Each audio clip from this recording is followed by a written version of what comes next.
The message arrived during the morning meal. Hana sat with her family in the great dining hall, her scales reflecting the cold blue light that filled the Velthan palace.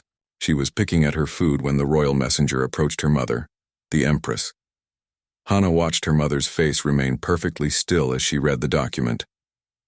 That was the Velthan way. No emotion, no weakness. Control above all else. But Hana noticed the slight darkening of the scales on her mother's neck. Something was wrong.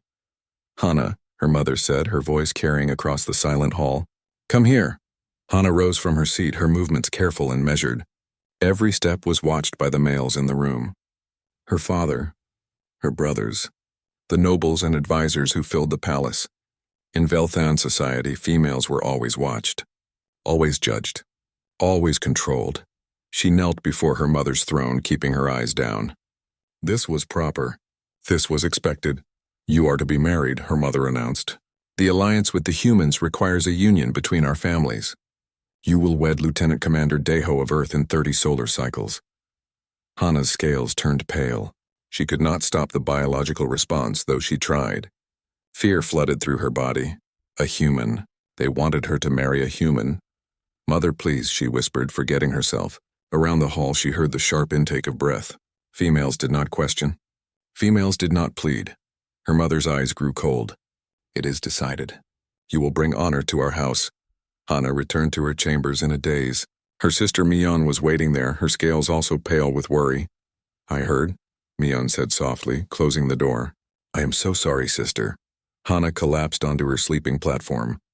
A human, Mion. They are monsters. Everyone says so. During the war, they were ruthless, unpredictable.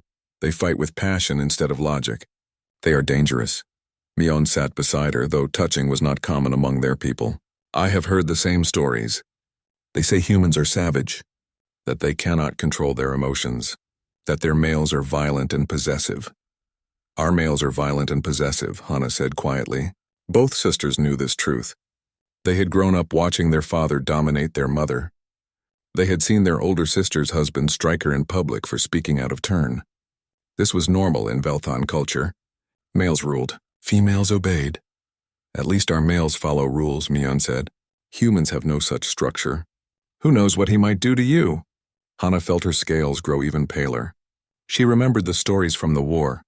Humans who fought like demons, who screamed battle cries filled with emotion, who refused to surrender even when logic said they should. What would it be like to be bound to such a creature? I cannot refuse, Hana said. Father would punish me. The Empress would see it as betrayal. I know, Mion whispered. I wish I could help you. I wish things were different, but things were not different. Things had always been this way. Velthan females were property, first of their fathers, then of their husbands. Hana had always known she would be married off for political gain. She had just hoped it would be to someone from her own world. Someone she understood. The days passed too quickly. Hana learned what she could about humans, though the information terrified her more. Humans felt everything deeply. They laughed. They cried. They showed anger and joy without shame. To a Velthan raised to suppress all emotion, this seemed like madness. She learned about Deho. He was a war hero, decorated for bravery in the frontier wars. He had led missions deep into enemy territory. He had saved his entire unit through clever strategy and determination. The reports called him intelligent and resourceful, but Hana focused on other details.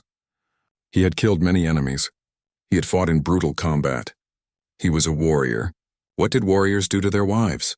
In Velthan culture, warriors were the worst husbands. They believed in strength and dominance. They ruled their households with iron control. Her father came to speak with her 3 days before the journey to neutral station Kepler 7. He stood in her doorway, large and imposing. You will not shame this family, he said. You will obey your human husband. You will fulfill your duty. If you fail, you will face the consequences. Hana kept her eyes down. Yes, father. Humans are beneath us in many ways, he continued. But they are useful allies. Your marriage will strengthen our position in the Galactic Coalition. You should be honored. Honored.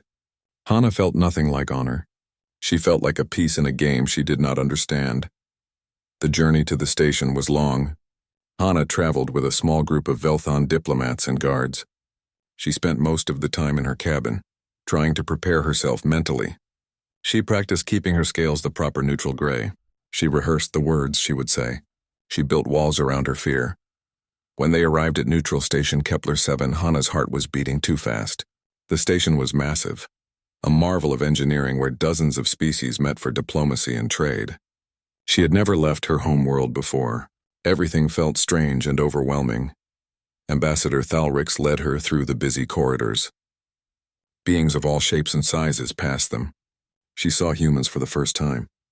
They were smaller than Velthon males with soft skin and expressive faces. They looked fragile, but she had read the reports. She knew they were dangerous. The ceremony will take place in 1 hour, Thalrix said. Your quarters are prepared. Your husband is already waiting in the ceremonial hall. Husband. The word felt wrong. Hana had never met this male. She did not know his voice or his habits. She did not know if he was cruel or kind. Though in her experience, males were rarely kind. She was taken to a preparation room where attendants helped her into ceremonial robes. The fabric was a blend of Velthon and human traditions, blue and white symbolizing the union of two worlds. When she looked in the mirror, Hana barely recognized herself. She looked like a sacrifice, which perhaps she was. The walk to the ceremonial hall felt like walking to her execution. Her scales wanted to turn pale again, but she forced them to remain neutral. She could not show weakness, not here, not in front of all these witnesses. The doors opened. The hall was filled with dignitaries from both worlds and others. At the far end, standing beside a human official, was Deho. Hana's breath caught. He was smaller than she expected. Humans were shorter than Velthons, but seeing it in person was different. He wore a formal military uniform, dark and decorated with medals. His face was smooth without scales, and his eyes were dark and watching her. Those eyes, they were so expressive. She could see something in them that she did not understand. It looked almost like nervousness. Could humans feel fear too? Hana walked toward him, each step measured and proper. When she reached his side, she kept her eyes forward. She could feel him looking at her, but she did not return his gaze. The ceremony began. Words were spoken in both languages. Hana repeated the phrases she had memorized. Deho's voice was deeper than she expected, but softer than Velthon males. He spoke his vows clearly. Then came the human tradition. The official said something about joining hands. Hana saw Deho reach toward her from the corner of her eye. Instinct took over. She flinched, pulling back slightly. Deho stopped immediately. He withdrew his hand and turned slightly toward her. We don't have to do that part, he said quietly, his voice gentle. If it makes you uncomfortable, Hana's mind went blank. What was this? Males did not ask permission. Males took what they wanted. Males did not care about comfort. She stared at him, confused and uncertain. His face showed concern, not anger. He was waiting for her response. She started, but no more words came. It's okay, Deho said. We can skip it. He turned back to the official and nodded. The ceremony continued without the joining of hands. Hana stood frozen, her mind racing. Nothing made sense. She had prepared for violence, for dominance, for control. She had not prepared for gentleness. The ceremony ended with formal declarations from both governments. Hana stood beside Deho, aware of every eye in the hall watching them. She kept her posture perfect, her scales carefully neutral. This was her duty now. She was married to this human, bound by law and politics. When the official proceedings concluded, an attendant approached. Your quarters are prepared. Follow me. Hana glanced at Deho. He met her eyes briefly, then looked away. Was he angry about her flinching earlier? Was he planning punishment for later when they were alone? The walk through the station corridors felt endless. Other beings passed them, some nodding in recognition of the new political union. Hana kept her eyes forward, her breathing controlled. Beside her, Deho walked silently. The attendant stopped at a large door. Your quarters? All amenities have been prepared for both species' requirements. The diplomatic summit will continue for the next lunar cycle. You will be expected at various functions. The door opened and the attendant left. Hana stepped inside, taking in the space. It was large, designed to accommodate both their needs. The temperature was cooler than human standard, warmer than Velthon. A compromise, she heard the door close. She was alone with him now. Her husband. Her scales wanted to pale again, but she fought against it. This is a nice space, Deho said from behind her. His voice was calm, conversational. Pretty generous for station quarters. Hana did not respond. She was not sure what to say. In Velthon culture, wives spoke when addressed directly, not in casual conversation. She heard him move further into the room. "There are 2 sleeping chambers," he said. "I will take the smaller one. You should have the main room." Hana turned to look at him. He was examining the quarters, his hands behind his back. He glanced at her and smiled slightly. It was not a cruel smile. It seemed almost apologetic. "You want the smaller chamber?" she asked, confused. "Of course," he said. "You are the princess. It is only proper that you have the better accommodations." "But you are male," Hana said before she could stop herself. "Males take the superior space." Deho's expression changed. Something flickered across his face. Sadness, perhaps? Humans were so difficult to read. "Not in human culture," he said gently. "We try to share equally. And given the circumstances of our marriage, I want you to be as comfortable as possible." The circumstances of their marriage. He meant that she had no choice. That this was forced upon her. He was acknowledging it openly. Hana struggled to find words. "Thank you." "You do not need to thank me," Deho said. He moved toward the environmental controls. "What temperature do you prefer?" "I can adjust it." "And the lighting." "I know Velthons prefer cooler light than humans." He was asking her preference again. This kept happening. Hana did not understand it. "The temperature is acceptable," she said carefully. "But is it comfortable?" Deho pressed. "I want you to be comfortable, Hana." The way he said her name was strange. Soft. Personal. Velton males rarely used their wives' names. They said female or wife or simply gave commands without address. "It is adequate," she said. Deho nodded, but she could see he was not satisfied with her answer. He adjusted the controls anyway, making the light cooler and softer. It was actually much better for her eyes. "I had food prepared," he said, gesturing to a table. "I was not sure what you would prefer, so I requested a variety of Velthon options. I hope something appeals to you." Hana looked at the table. There were indeed several dishes from her home world. Someone had gone to considerable effort to prepare them. "You arranged this?" she asked. "I wanted you to have familiar food," Deho said. "Being away from home is difficult. Small comforts help." They sat at the table, though at opposite ends. Hana ate slowly, watching Deho from the corner of her eye. He ate human food that had been prepared for him. He did not comment on her eating habits or correct her in any way. He simply ate his own meal. The silence stretched between them. Finally, Deho spoke. "I know this is difficult," he said. "This marriage. I want you to know that I did not ask for this either." Hana looked up at him, surprised by his honesty. "But we are in this situation now," he continued, "and I want to make it as bearable as possible for both of us. I would like us to be comfortable with each other. Maybe even friends eventually." Friends. Hana had never heard of a husband and wife being friends. Marriage was about duty and obedience, not friendship. "I do not understand you," she said quietly. Deho smiled sadly. "I think that is mutual. Our cultures are very different. But perhaps we can learn about each other. Would you tell me about yourself? Your interests? What you enjoy?" Hana hesitated. What did she enjoy? She had been trained in diplomacy, in languages, in proper behavior. She knew how to manage a household and represent her family at state functions. But interests? Enjoyment? "I was trained in diplomatic protocol," she said. "I speak 7 languages. I can recite the complete history of Velthon dynasties. I know proper ceremony for all state occasions."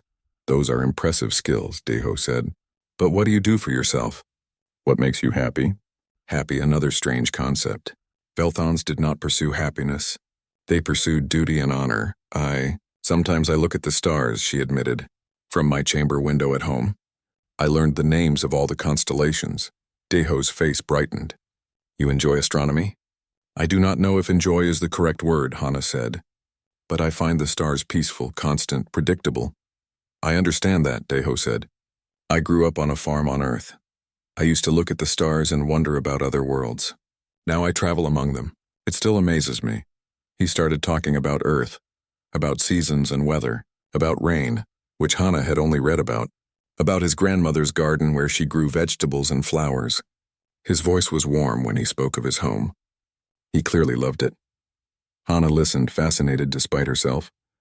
The way he described things was so different from Velthon communication. He used emotional words. He painted pictures with his descriptions. He shared feelings openly. It was strange, but not unpleasant. When the meal ended, Deho stood. "I will let you rest. It has been a long day. If you need anything, I will be in the other chamber. Please do not hesitate to ask." He turned to leave, then paused. "Hana, thank you for listening to my stories, and for sharing about the stars. I hope we can talk more." He left her alone in the main chamber. Hana sat for a long time, processing everything that had happened. This human was nothing like what she expected. He was gentle, considerate. He asked instead of commanded. He shared instead of controlled. It had to be manipulation. Some human strategy she did not understand. Males did not act this way without reason. He was playing a game and she did not know the rules, but a small part of her, a part she tried to ignore, wondered if perhaps he was genuine. If perhaps humans really were different from Velthon males. That night, Hana pushed her sleeping platform against the door to her chamber. It was an old habit from her youth before she learned it was pointless. Males were stronger. Doors and barriers meant nothing if they wanted to enter. But it made her feel slightly safer. She lay in the darkness, staring at the ceiling. She could hear faint sounds from the other chamber. Daiho moving around, settling in for the night. He had stayed in the other room as he promised. Maybe he would stay there tonight. But what about tomorrow? What about when he grew tired of being gentle? What about when he decided to claim his rights as a husband? Hana's scales flickered between gray and pale in the darkness. She was so confused, so uncertain. She did not know what to expect from this human. She did not know what to expect from this marriage. She only knew that she was afraid. But perhaps, just perhaps, she was slightly less afraid than she had been that morning. And that was something she had not expected at all. Outside her door in the other chamber, Deho sat on his own sleeping platform. He had heard the sound of furniture moving. He knew she had barricaded herself in. His heart ached. He had researched Velthon culture thoroughly.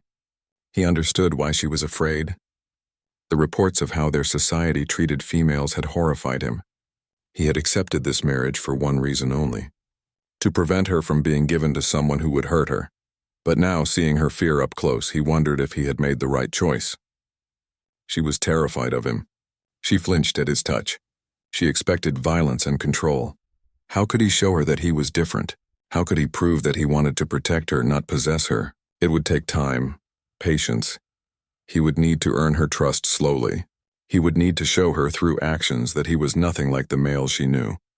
Deho lay back on his platform, determination settling over him. He would find a way. He would show her that not all males believed in dominance and control. He would show her that she was safe with him. 3 weeks passed on neutral station Kepler 7. Hana and Deho fell into a careful routine. They attended diplomatic functions together, presenting a united front. They shared meals, though often in comfortable silence. They occupied the same quarters but lived separate lives. Hana no longer barricaded her door. That change happened gradually. The first few nights she moved the furniture, but each morning she woke safely. Each day Deho kept his distance. He never tried to enter her chamber. He never demanded anything from her. Slowly, cautiously, she began to believe he might actually mean what he said, that he would respect her space, that he would not force himself upon her. But she remained guarded. Trust was difficult for someone raised in Velthon culture. Trust was dangerous. It left you vulnerable to hurt. The diplomatic summit was tedious. Endless meetings about trade agreements and territorial boundaries. Hana attended as required, sitting beside Deho as representatives discussed matters that bored her. She was decoration mostly, a symbol of the alliance between their worlds. But Deho often leaned over to whisper explanations of the more complex topics. He asked her opinion quietly, treating her insights as valuable. Other diplomats noticed. Some seemed confused by this behavior. On the evening of the 21st day, a grand banquet was held. Representatives from all participating worlds gathered in the station's largest hall. Hana wore formal Velthon robes. Deho wore his military dress uniform. They entered together, and Hana felt the weight of dozens of eyes watching them. They were seated at a table with other high-ranking officials. Hana recognized some of them. Lord Kaxran, a powerful Velthon noble, Ambassador Thelva from the Aquinian Alliance. Several human diplomats she had met in passing. The meal proceeded normally at first. Conversation flowed around the table in multiple languages. Hana ate carefully, speaking only when directly addressed. This was proper. This was expected. Then Lord Caxaran, who had consumed too much fermented drink, turned his attention to her. "Princess Hana," he said loudly, "how does it feel to be bound to a human? Have you tamed the beast yet?" Several Veltans at the table laughed. It was crude humor, acceptable among males when females were the subject. Hana kept her face neutral, her scales carefully controlled. She had endured worse comments in her life. This was nothing new. "I'm sure the human needs firm guidance," another Velthan male added. "Humans are so emotional, so irrational.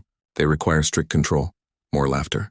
Hana felt her scales wanting to darken with shame, but she fought against it. She would not show weakness.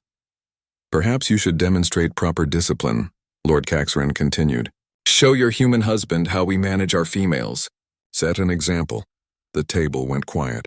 This comment crossed a line. It was not just crude. It was insulting. To her, yes, but also to Deho. The implication was clear. Velthan males could control their wives properly. Could this human? Hana felt Deho tense beside her. She dared a glance at his face. His expression was calm, but his eyes were hard. She had never seen him look like that before. "Lord Caxaran," Deho said, his voice perfectly controlled. "I am curious about something." The Veltan lord looked at him, still smiling. "Yes, human? In Veltan culture, strength is valued above all else. Correct?" "Of course," Caxaran said. "Strength determines worth." "Then explain to me," Deho continued, his voice growing colder, "what strength there is in dominating someone weaker than yourself?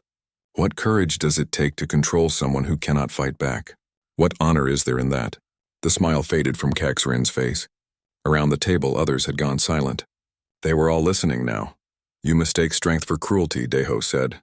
"You mistake power for honor. True strength is restraint. True power is knowing you could harm someone and choosing not to. True honor is protecting those weaker than yourself, not exploiting them." He leaned forward slightly. "And if you ever speak about my wife in that manner again, you will discover that humans can be very creative when defending those we care about." Do I make myself clear? The threat hung in the air. It was not loud. It was not violent. But it was unmistakable. Hana saw Lord Caxaran's scales darken. He was embarrassed, called out publicly by a smaller, supposedly inferior human. "You dare threaten me?" Caxaran said, but his voice lacked confidence. "I dare defend my wife's honor," Deho replied, "as any proper husband should. Or is that concept foreign to you?" Other humans at nearby tables had noticed the confrontation. Several were watching with interest. One older human diplomat actually smiled. Lord Caxaran stood abruptly. "This is an insult. I will not remain here." He stalked away from the table, followed by several other Velthan nobles. The remaining diners were silent for a moment. Then the Aquinian ambassador raised her glass. "Well said, Commander. Well said indeed." Conversation resumed, though now people kept glancing at Hana and Deho. Hana sat frozen, her mind racing. Deho had defended her. Not with violence, not with physical dominance, but with words, with social pressure, with shame. He had made Lord Caxaran look foolish in front of important witnesses. In Velthan society, that was often more effective than physical punishment. But it was the reason behind his defense that shocked her most. He had said, "Those we care about." He cared about her. When the banquet finally ended, they walked back to their quarters in silence. Hana's thoughts were chaotic. Everything she knew about males, about power, about relationships was being challenged. They entered their quarters. Deho immediately turned to her, concern on his face. "I apologize if I overstepped," he said quickly. "I know you can handle yourself. You do not need me to fight your battles. I just could not let him speak to you that way." Hana stared at him. "You think I can handle myself?" "Of course," Deho said, seeming surprised by the question. "You are intelligent and strong. You do not need anyone to defend you. But I wanted to. Is that wrong?" "In my culture," Hana said slowly, "females are not considered capable of defending themselves. We are property, objects to be protected or disciplined as males see fit." Deho's face darkened with anger. "Not at her for her. That is wrong. That is fundamentally wrong. It is all I have known, Hana said. They stood in silence for a moment. Then Daiho moved to the environmental controls. He touched a panel and suddenly the ceiling became transparent. Above them, stars appeared. Thousands of them, projected from the station's external sensors. I had this installed. Daiho said quietly. I remembered you said you like looking at stars. I thought you might enjoy having them here.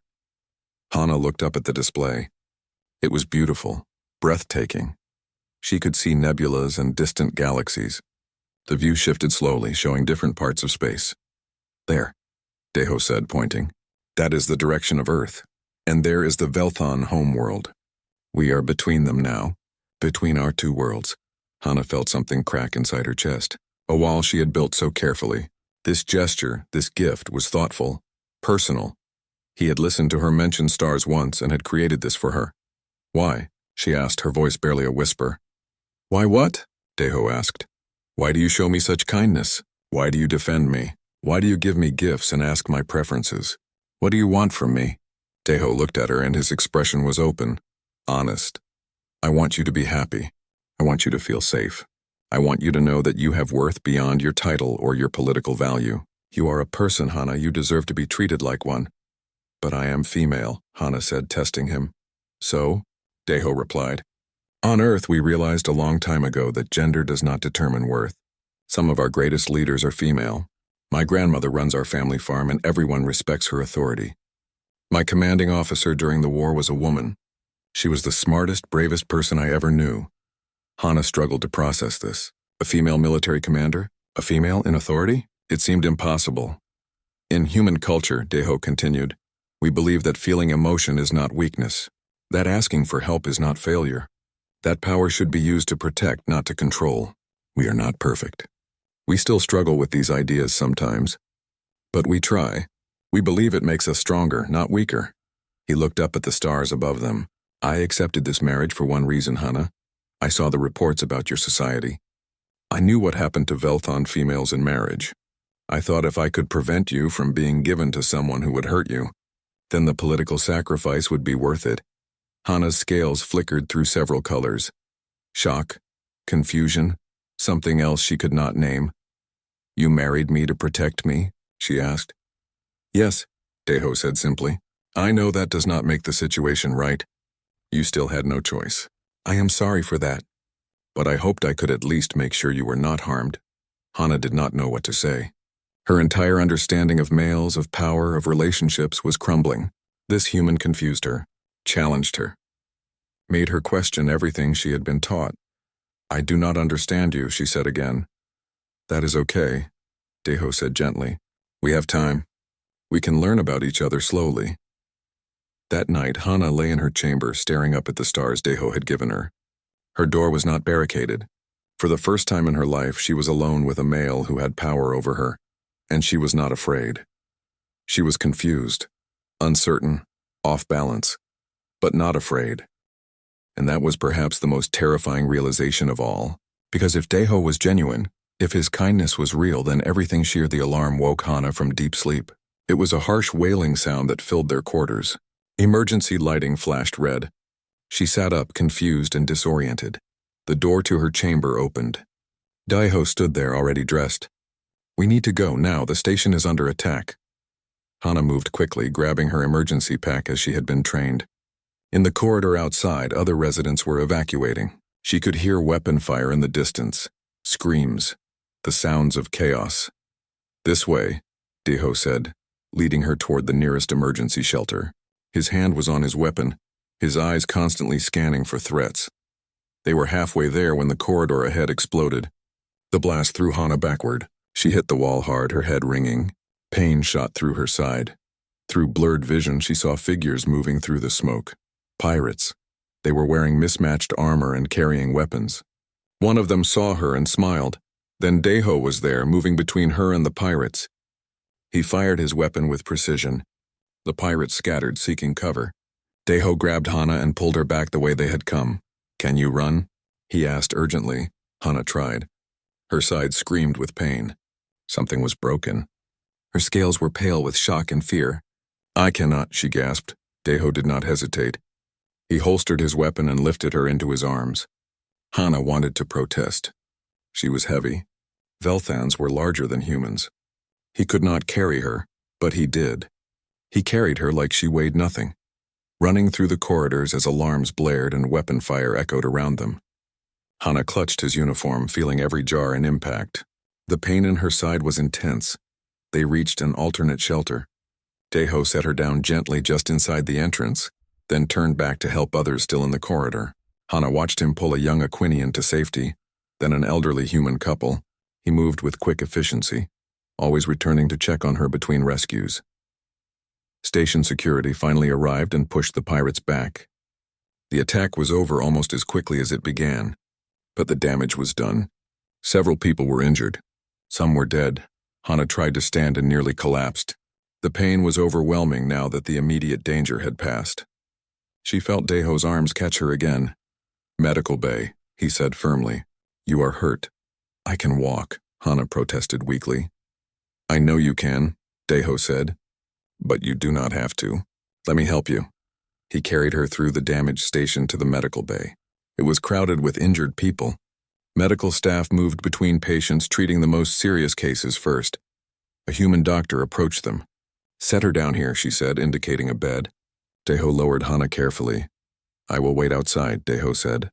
"No," Hana said quickly, surprising herself. "Stay, please." Deho's expression softened. He took her hand gently. "I will stay right here." The doctor examined her. 2 ribs were fractured. She had a concussion. Multiple bruises. Nothing life-threatening but painful. The doctor gave her medicine for the pain and began treating her injuries. Through it all, Deho held her hand. Hana noticed his hands were shaking slightly. She looked at his face and saw something she had not expected. Fear. Real fear. "You are trembling," she said. Deho looked at their joined hands and laughed shakily. "I am terrified," he admitted. "When that explosion happened, when I saw you thrown against the wall, I have never been so afraid in my life." "But you came for me," Hana said. "You protected me." "Of course I did," Deho said, as if this was obvious. "I could not lose you." Those words settled into Hana's chest. He could not lose her. Not because she was politically valuable, not because losing her would shame him, but because he genuinely cared whether she lived or died. The doctor finished treatment and moved on to other patients. The medicine made Hana sleepy, but she fought against it. She had questions. "So many questions. Why were you so afraid?" she asked Deho. "You are a soldier. You have been in combat before." "Combat is different," Deho said. "In combat, I am prepared. I am focused. This was an attack on civilians, on you. I was not prepared for how it would feel to see you in danger." "You barely know me," Hana said, her words slightly slurred from the medicine. "That does not make me care less," Deho replied. "If anything, I want to know you better. I want time with you. The thought of that time being taken away terrifies me." Hana wanted to respond, but the medicine pulled her under. She fell asleep holding Deho's hand, feeling safe despite everything that had happened. When she woke, she was in their quarters. Someone had carried her here. She knew it was Deho. She was lying in her sleeping chamber covered with blankets. Sunlight from the external screens made patterns on the ceiling. She tried to sit up and gasped. Her ribs protested sharply. A moment later, Deho appeared in the doorway. "Careful," he said, moving to help her. "You should rest." "How long was I asleep?" Hana asked. 8 hours, Deho said. "The doctor said you need rest to heal. I have medication for you when you need it." He helped her sit up against the pillows, his movements gentle and careful. Hana noticed he looked tired. Had he slept at all? "Have you rested?" she asked.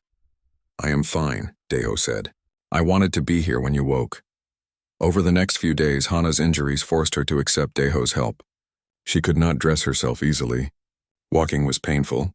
Simple tasks became difficult, and every single time Deho asked permission before helping her. "May I help you stand? Is it all right if I assist with this?" "Do you need help, or would you prefer to manage alone?" He never assumed. He never took control without asking. Even when she was weak and injured, he treated her autonomy as sacred. This was completely foreign to Hana.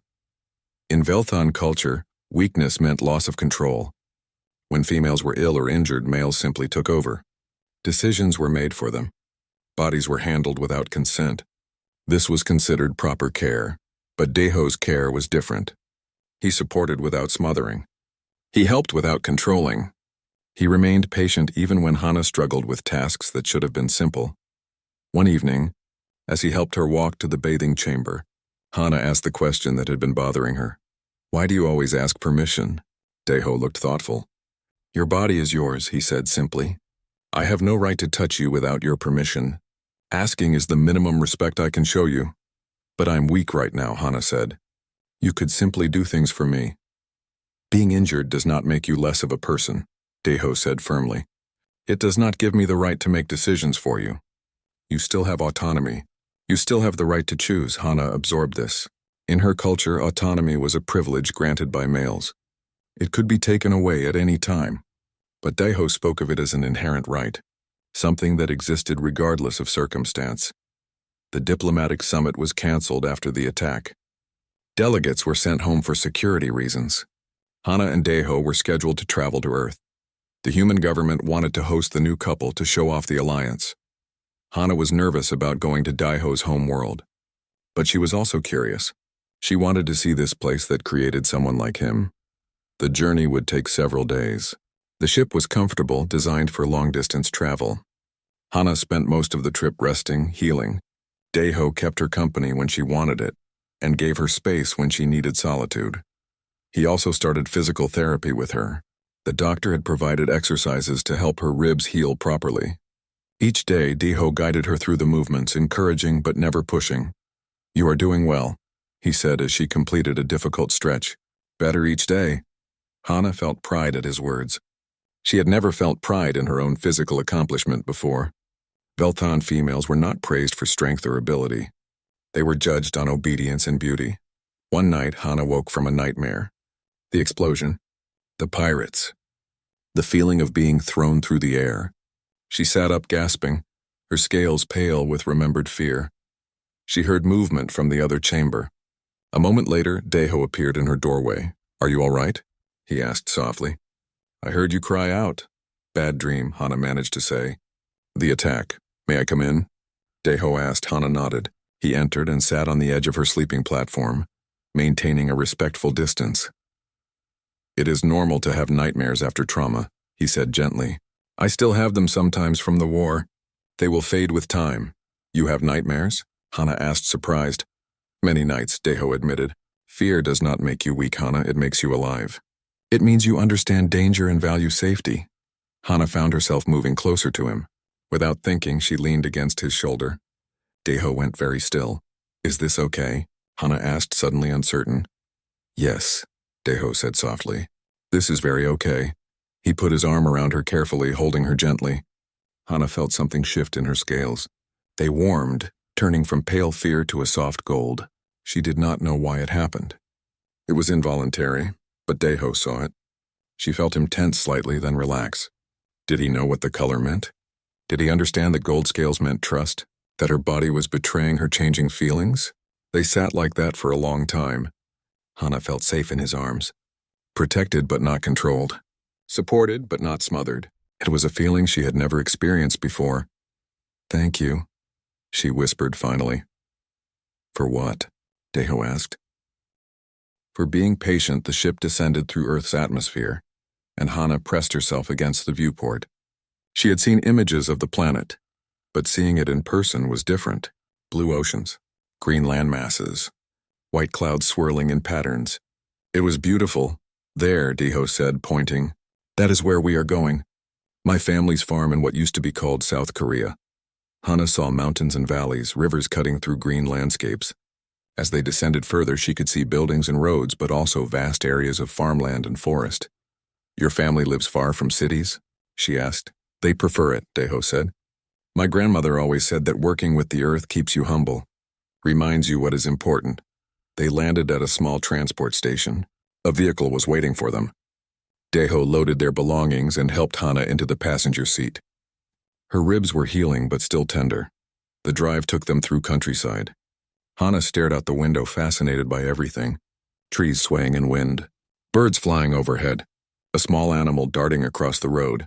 Earth was so alive, so full of movement and color.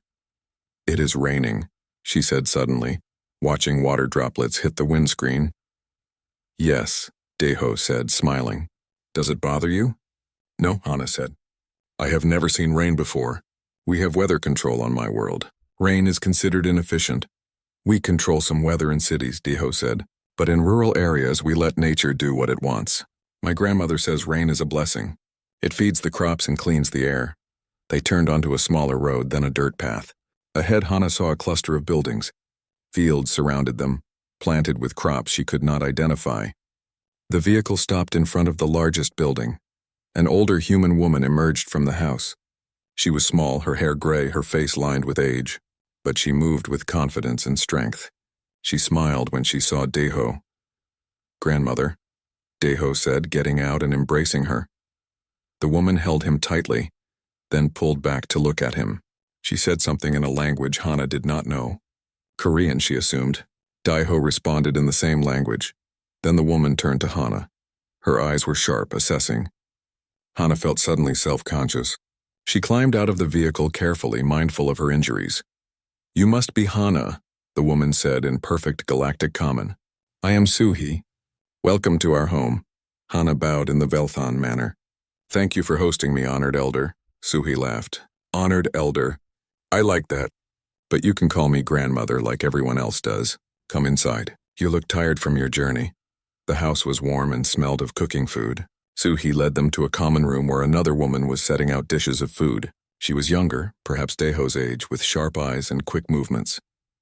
My sister Jiwoo, Deho introduced. She is an engineer on one of the deep space mining vessels. When I am not on leave visiting family, Jiwoo said, shaking Hana's hand firmly. Hana flinched slightly at the unexpected contact, but Jiwoo did not seem offended. Welcome to the chaos that is our family. They sat down to eat. An older man joined them, introduced as Minho, Deho's father. He was quiet but kind, asking Hana about her journey and making sure she was comfortable. The meal was unlike anything Hana had experienced. Food was passed around. People talked over each other, laughing and debating. Suhi commanded the table, directing conversation and making sure everyone ate enough. She asked Hana questions about Velthan culture, listened carefully to the answers, and made observations that were surprisingly insightful. Hana realized something that shocked her. Suhi was the leader of this family, not Minho, though he was male. Not Daiho, though he was a decorated war hero. Suhi, an elderly female. And everyone deferred to her naturally without resentment or rebellion. After the meal, Suhi took Hana on a tour of the farm. They walked through fields where crops were growing. So he explained each plant, how it was cared for, when it would be harvested. Deho tells me you are recovering from injuries, Suhi said. How do you feel? Better each day, Hana said. Your grandson has been very helpful. Has he? Suhi said, and there was something knowing in her voice. He always was a gentle boy. Too gentle, some said. The military tried to harden him, but it did not work. He came back from the war still kind, still caring. I was grateful for that. In my culture, Hana said carefully, gentleness in males is considered weakness. In mine, cruelty is considered weakness, Suhi replied. It takes no strength to hurt someone weaker than you. It takes great strength to be kind when the world tells you to be hard. They stopped at a garden where vegetables were growing. Suhi knelt down, her aged hands working in the soil. Come, she said. Help me weed. Work is good for healing. Hana knelt beside her awkwardly. Her ribs protested, but she ignored the discomfort. Suhi showed her which plants were weeds and which were crops. They worked in silence for a while. You are afraid of him, Suhi said suddenly. It was not a question. Hana's hand stilled. I am less afraid now. Good, Suhi said. You should not be afraid of my grandson. He would cut off his own hands before he hurt someone he cares about. But I understand why you are afraid. Deho told me about your world, about how your people treat females. Hana felt shame color her scales darker. It is our culture. Culture is not an excuse for cruelty, Suhi said firmly. Every society has traditions. Some are good, some are harmful. The wise know the difference. Ere she pulled a particularly stubborn weed from the ground. On Earth, we used to treat women very badly. We considered them property. We denied them education, freedom, choice. We told ourselves it was culture, tradition, the way things had always been. Suhi looked at Hana directly. But some people fought back. They demanded change. It took generations. Many suffered. Many died fighting for the simple right to be treated as equals. But eventually we learned. We changed. And we became stronger for it. How? Hana asked. How did you change something so fundamental? One person at a time, Suhi said. One mind at a time. You cannot force people to change their beliefs. But you can show them a better way. You can live differently and let them see the results. She touched Hana's hand gently. A good partnership is two people standing together. Not one above the other. Not one controlling the other. Together, equal, supporting each other. Over the next few days, Hana saw this principle in action. Suhi and Minho made decisions together. They consulted each other on farm matters. They disagreed sometimes, but with respect. Neither tried to dominate the other. Jiwoo was another revelation. She spoke with confidence about her work. She had opinions on politics and engineering and agriculture. She argued with Daeho about military strategy, and with her father about crop rotation. And the men in the family listened to her, valued her input, treated her knowledge as equal to their own. One afternoon, Hana helped Jiwoo repair a piece of farm equipment. Jiwoo explained the mechanics patiently, showing Hana how to use the tools. Did you always know you wanted to be an engineer? Hana asked. Since I was small, Jiwoo said. I took apart everything in the house. Drove my parents crazy, but they encouraged me. Grandmother especially. She always said I could do anything I set my mind to. That is unusual in my culture, Hana said quietly. Females are not encouraged to pursue such interests. That is a waste, Jiwoo said bluntly. Half your population's potential just thrown away. How do you advance as a society when you ignore half your people? It was a good question. One Hana had never considered before. She had accepted that males were superior in intelligence and ability. That was what she had been taught. But looking at Jiwoo, at Suhi, at the confident human females she had met, she saw that teaching was a lie. That evening, Minho approached Hana as she sat on the porch watching the sunset. He sat beside her quietly. My son accepted your marriage for a specific reason, he said after a moment. Did he tell you? He said he wanted to prevent me from being given to someone who would hurt me, Hana said. Minho nodded. When the marriage was proposed, the human government brought us reports about Velthon marital practices. What we read horrified us. The abuse, the control, the lack of autonomy for females. He looked at Hana seriously. Daeho could have refused. He had that right. But he saw those reports and said that if he could prevent one person from suffering that fate, he would accept the political marriage. Hana felt emotions swirling inside her. Anger, gratitude, confusion. He made that choice for me. Without asking me. He did, Minho acknowledged. And that was wrong, even with good intentions. You should always have been given a choice. But I would not have had a choice anyway, Hana said bitterly. My family would have married me to someone. At least with Daeho I am safe. Safe is good, Minho said. But you deserve more than just safe. You deserve happy. You deserve to be valued and respected. You deserve love if you want it. He stood to leave, then paused. My son cares for you deeply. I see it in how he looks at you, how he speaks about you, but he is terrified of the power imbalance between you. He does not want you to feel obligated to return his feelings because of your situation. What should I do? Hana asked. Whatever you want, Minho said. That is the point. Your choices are yours. Your feelings are yours. No one should tell you what to feel or who to love. Not even my son. That night, Hana lay in the guest room thinking about Eve. The message arrived 3 days later. Hana was helping Suhi prepare the evening meal when Daeho entered the kitchen, his face serious. He carried a communication device, Hana, he said quietly. There is a message from your homeworld. From your mother. Hana's scales immediately paled. Messages from the Velthon Empire were rarely good news. She wiped her hands and took the device. The message was brief and formal. Princess Hana, your immediate return is required. Your sister Mion faces trial for treason. Your presence is demanded by imperial decree. Transport has been arranged. Hana read it twice, her hands shaking. Mion, her sweet sister. Treason. The word carried only one punishment in Velthon law. Death. What does it say? Daeho asked gently. My sister has been accused of treason, Hana said, her voice hollow. I must return for her trial. They are demanding my presence. Sui had stopped cooking and was watching with concern. What did she do? I do not know, Hana said. But Miyan has always been different. She questioned things. She asked why our laws are the way they are. She spoke about change. Hana looked at Deho, fear in her eyes. Speaking against tradition is considered treason. When do they expect you? Deho asked. Immediately, Hana said. A ship arrives tomorrow. Then we will leave tomorrow, Deho said firmly. Hana looked at him in surprise. We? You think I would let you face this alone? Deho said. I am your husband. I am coming with you. Deho, my world is dangerous for humans, Hana warned, especially humans who show compassion. They will see it as weakness. They will try to use it against you. Deho's expression hardened. Then they will learn that compassion is the strongest thing humans have. I am not leaving you to face this alone, Hana. Suhi put her hand on Hana's shoulder. He is right. You should not go alone, and perhaps it is time your people saw what a true partnership looks like. That night, Hana could not sleep. She was terrified for Miyan. Her sister was gentle, thoughtful, and curious, all qualities that Velthan society punished in females.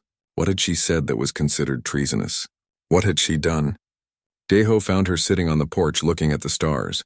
He sat beside her without speaking. After a moment, Hana leaned against him. This had become natural between them. Physical closeness that was comforting rather than threatening. Tell me about Miyan, Deho said. She is 2 years younger than me, Hana said. When we were children, she was always asking questions. Why do males make all the decisions? Why cannot females study science? Why must we suppress our emotions? Our tutors hated her curiosity. Hana smiled sadly. She used to sneak into the archives and read forbidden texts, histories of other worlds, philosophical treatises about equality and rights. She would share them with me late at night. We would discuss ideas that we knew were dangerous. She sounds brave, Deho said. She is, Hana agreed. Braver than me. I accepted our culture even when I hated it. But Miyan never stopped questioning. Never stopped hoping things could be different. Then we will fight for her, Deho said. Whatever it takes. The journey to the Velthan homeworld took 5 days. Hana spent the time preparing Deho for what he would face. She taught him about Velthan customs and hierarchy. She warned him about the casual cruelty of her people, especially toward those they considered weak. They will test you, she said. They will try to provoke you, to make you react emotionally. If you show anger or fear, they will use it against you. I understand, Deho said, but I will not pretend to be something I am not. I will not hide my emotions or my values to make them comfortable. You may have to, Hana said seriously. Deho, in my world, defiance is punished harshly. I cannot protect you there. I am not asking you to protect me, Deho said. I am asking you to let me stand beside you, as your equal, as your partner. The ship dropped out of faster-than-light travel and the Velthan homeworld appeared in the viewport. It was colder than Earth, with gray oceans and blue-white landmasses. Hana felt her chest tighten as they descended. They were met at the landing pad by Imperial guards. The captain, a large male named Corvin, looked at Deho with obvious disdain. The human comes with you? He asked Hana. My husband comes with me, Hana corrected, her voice firm. Corvin's scales darkened with displeasure, but he did not argue. They were taken to the Imperial Palace in a secured transport. Hana watched her homeworld pass by the windows. Everything looked the same, but she felt different. Changed by her time on Earth and with Deho, the palace was as cold and imposing as she remembered. They were given quarters near the judgment halls. Hana was informed that Miyan's trial would begin the next day. She would be expected to attend. That night, Hana tried to see her sister but was denied. Miyan was in the judgment cells awaiting trial. No visitors were permitted. Hana paced their quarters, her scales flickering between colors she could not control. Deho watched her with concern. Tell me what happens at these trials, he said. The accused is brought before the High Court, Hana explained. Evidence is presented. The accused may speak in their defense. Then the judges decide. If found guilty of treason, the sentence is always death. Carried out immediately. What about appeals? Legal representation? Hana looked at him sadly. We do not have such things. The High Court's decision is final. Deho was quiet for a moment. Then we need to make sure they decide correctly. The next morning, they were summoned to the judgment hall. It was a massive chamber with high ceilings. The high court sat on elevated platforms, 7 judges in formal robes. Below them was a space where the accused would stand. Galleries surrounded the chamber for witnesses and observers. Hana and Deho were seated in a section reserved for nobility. Around them, Velthon nobles whispered and stared. At Hana, who had returned with her human husband. At Deho, who sat calmly despite the hostile attention. Hana's parents were present. Her mother sat with the Empress's retinue. Her father was in the judges' section. He did not acknowledge Hana's presence. Then Mion was brought in. She was thin, her scales dull from stress and poor conditions. Her hands were bound. But when she saw Hana, her scales brightened slightly with hope. Hana wanted to run to her, but that was not permitted. She gripped Deho's hand tightly. The charges were read. Mion was accused of speaking against imperial law, of advocating for changes to the male dominant structure, of suggesting that females should have equal rights, of possessing and sharing forbidden literature. In Velton law, these were serious crimes. Challenges to the established order were considered threats to the entire society. The prosecutor presented evidence. Testimony from guards who had heard Mion speaking with other females. Copies of texts found in her chambers. Statements from nobles who claimed she had questioned their authority. It was damning. By Velton standards, the evidence was overwhelming. Then Mion was allowed to speak. She stood before the court, her head held high despite her fear. "I do not deny the charges," she said clearly. "I did speak about equality. I did question our laws. I did share texts that present other ways of living. I did these things because I believe our society is wrong." Gasps filled the chamber. Such open defiance was unheard of. The judge's scales darkened with anger. "You admit to treason?" the lead judge demanded. "If speaking truth is treason, then yes," Mion said. "I have seen how other worlds function, where females are not property, where they can choose their own paths, where their minds and abilities are valued. And I asked why we cannot have the same. Because that is not our way," the judge said coldly. "You seek to destroy the foundations of our society." "I seek to improve them," Mion countered. "We waste half our population's potential.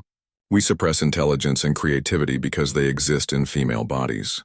We call cruelty tradition and control honor. This is not strength. This is fear. Enough," the judge shouted. "You condemn yourself with your own words." Hana could not stay silent any longer.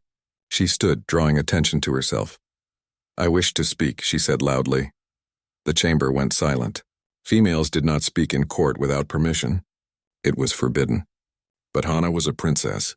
She had some privilege. "Sit down," her father commanded from the judge's platform. "No," Hana said. She felt Deho stand beside her, his presence giving her strength. "I will speak for my sister." "You have no standing," another judge said. "I have the standing of one who has seen a better way," Hana said. She stepped forward, moving toward the center of the chamber. "I have been to Earth. I have lived with humans. I have seen what a society looks like when all its members are valued." She turned to address the entire court. "My sister speaks the truth. We do waste our potential. We suppress half our people and call it tradition. But I have learned something important. Tradition is not always wisdom. Sometimes it is just old fear." Her mother stood. "Hana, you will be silent. You are making a mockery of this court." "I am speaking truth," Hana said. Her scales were bright with determination now. "And you know I'm right. You know it because you are female too. You know what it costs to suppress yourself every day, to make yourself small so that males can feel large." The chamber erupted in angry voices. The judges were shouting. Nobles were standing. The guards moved forward. Then Deho's voice cut through the chaos. "She has the right to speak." Everyone turned to look. The summons came at dawn. Hana and Deho were ordered to appear before the Empress in the private council chamber. When they arrived, the room was filled with tension. The Empress sat on her throne, her scales perfectly neutral. Beside her stood several advisors and judges, but there was also someone else. Lord Vexrel, one of the most powerful nobles in the Empire. He was large even for a Velthon male with dark scales and cold eyes. Hana had known him her entire life. He was cruel and traditional, a fierce defender of male dominance. "Princess Hana," the Empress said formally, "you have created a crisis." "Mother, I only spoke truth," Hana began. "You challenged the foundation of our society in open court," her mother interrupted. "You incited other females to rebellion. And you used your human husband to legitimize your defiance. Lord Vexrel stepped forward.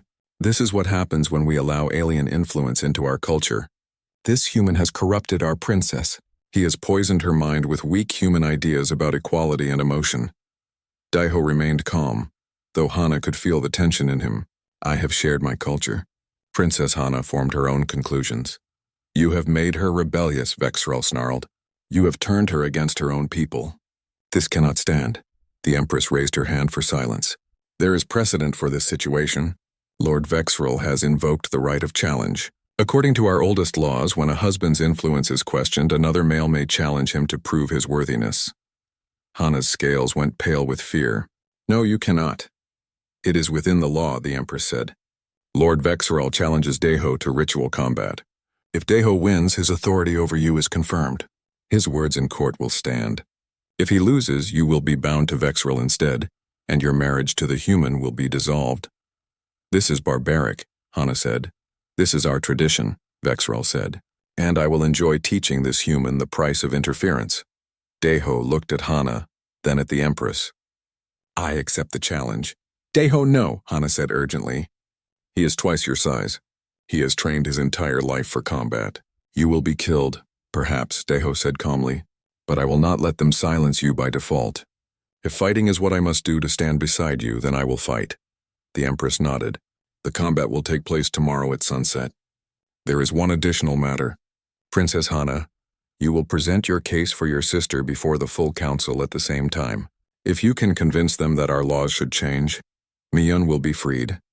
If you fail, the treason sentence stands. Hana understood immediately. This was a trap. They were separating her from Daiho. She would have to argue before hostile judges while Daiho fought for his life. Neither could help the other. You ask the impossible, Hana said. I ask you to prove your convictions, the Empress replied. You claim our ways are wrong. Then convince the council, with evidence and logic, not emotion and defiance. That night, Hana and Daiho held each other in their quarters. Both knew the next day might be their last together. I am afraid, Hana admitted. I'm afraid you will die. I am afraid I will fail Miyun. I'm afraid of losing everything we have built. Fear is healthy, Daiho said. It means we care about the outcome. But we cannot let it paralyze us. How are you so calm? Hana asked. I am not calm, Daiho said. I am terrified. But I am also determined. I have something to fight for. You, your sister. The possibility of change. That gives me strength. They spent the night planning. Hana prepared her arguments, drawing on everything she had learned on Earth. Daiho meditated and stretched, preparing his body for the fight ahead. When dawn came, they dressed in silence. Hana wore formal robes suitable for appearing before the council. Daiho wore light combat armor, human-made but acceptable under Velthon challenge rules. Before they separated, Daiho pulled Hana close. Whatever happens today, know that I love you, that I am proud of you, that I believe in what we are fighting for. I love you too, Hana said. Come back to me. I will try, Daiho promised. They walked together to the palace square where their paths diverged. Daiho headed toward the combat arena. Hana headed toward the council chambers. Both were followed by guards. Both walked toward uncertain futures. The council chamber was filled with the most powerful nobles in the empire. They sat in judgment, waiting to hear Hana's arguments. Miyun was brought in, still bound. She looked at Hana with hope and fear. The lead counselor, an elderly male named Thexor, spoke first. Princess Hana, you claim our laws regarding females are unjust. Present your evidence. Hana stood before them, her scales controlled despite her fear. She thought of Suhi's words, of Jiwoo's confidence, of Daiho's gentle strength. She drew courage from those memories. Honored council, she began, I do not ask you to abandon all tradition. I ask you to examine whether our traditions serve us or harm us. She activated a display screen she had prepared. These are statistics from the Galactic Coalition. Worlds that grant equal rights to all genders consistently outperform those that do not. In science, in economics, in innovation, in military strength, equality produces superior results. The council members watched with varying degrees of interest and hostility. Anna continued, Our own history shows us this truth. 300 years ago, during the plague times, so many males died that females had to take on all roles. They managed estates. They commanded armies. They governed provinces. And our civilization survived. They proved they were capable when necessity demanded it. Necessity forced them, Thexer said. That does not mean it should be normal. Why not? Hana challenged. If females can do these things when needed, why forbid them during peaceful times? Are we not wasting potential? She changed the display. I have lived among humans. I have seen their society. Males and females work together as equals. They value different perspectives. They make better decisions because they consider more viewpoints. They are stronger because they use all their resources, not just half. Humans are weak, another counselor scoffed. Emotional and unstable.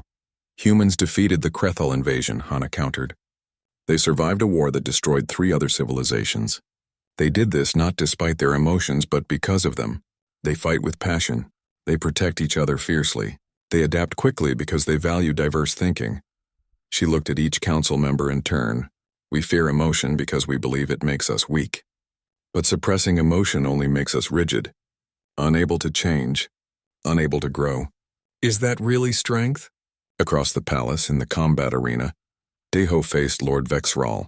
The arena was packed with spectators, Velthan nobles eager to see the human crushed. This was entertainment to them, proof of their superiority. Vexral was huge, his muscles enhanced by genetic modifications common among warrior nobles. He carried a traditional combat staff, a weapon Velthans had used for generations. Deho carried a human combat knife and moved with careful economy. He had studied Velthan combat techniques during the journey here. He knew he could not match Vexral's strength. He would have to use speed and strategy. The fight began. Vexral attacked immediately, his staff whistling through the air. Deho dodged, staying light on his feet. He was smaller, which meant he was faster, more mobile. Vexral swung again, a crushing blow meant to shatter bones. Deho rolled under it and struck quickly at Vexral's leg. A minor cut, but it drew first blood. The crowd murmured in surprise. Lucky strike, Vexral growled. He pressed his attack, using his reach advantage. Deho gave ground, conserving energy. He was playing defensive, waiting for openings. In the council chamber, Hana continued her arguments. She spoke of economic benefits, of scientific advancement, of social stability. She cited studies and historical examples. She appealed to logic and self-interest. Some council members seemed genuinely interested. Others remained hostile. But she could see doubt appearing. Questions forming, but what of our traditions? Thexor asked. What of our identity as a people? Traditions should be preserved when they strengthen us, Hana said. Our artistic heritage, our philosophical teachings, our commitment to discipline and excellence. These are valuable traditions. But traditions that require cruelty, that demand suffering, those should be questioned. She gestured to Mion. My sister questioned. She asked if we could be better. Is that truly treason, or is it courage? Is it not more treasonous to blindly follow harmful practices? To refuse to adapt when adaptation would help us? In the arena, Deho was tiring. Vexral had landed several blows. Nothing fatal, but painful. Deho's ribs ached. His left arm was bleeding. But he stayed focused. He watched Vexral's patterns. The Velthon was strong but predictable. He relied on power, not subtlety. Each attack followed traditional forms. Forms that Deho had studied. Vexral swung his staff in a high arc. Deho ducked and moved inside his reach. He struck at Vexral's knee with precision. The Velthon stumbled, his balance disrupted. Deho pressed his advantage. He was no longer just defending. He attacked with quick strikes to vulnerable points. Behind the knee. Inside the elbow. The soft scales of the neck. None were killing blows. But they accumulated. Vexral was bleeding from a dozen wounds now. His movements were slower. More careful. You fight like a coward, Vexral snarled. Without honor. I fight to win, Deho replied. There is no honor in losing.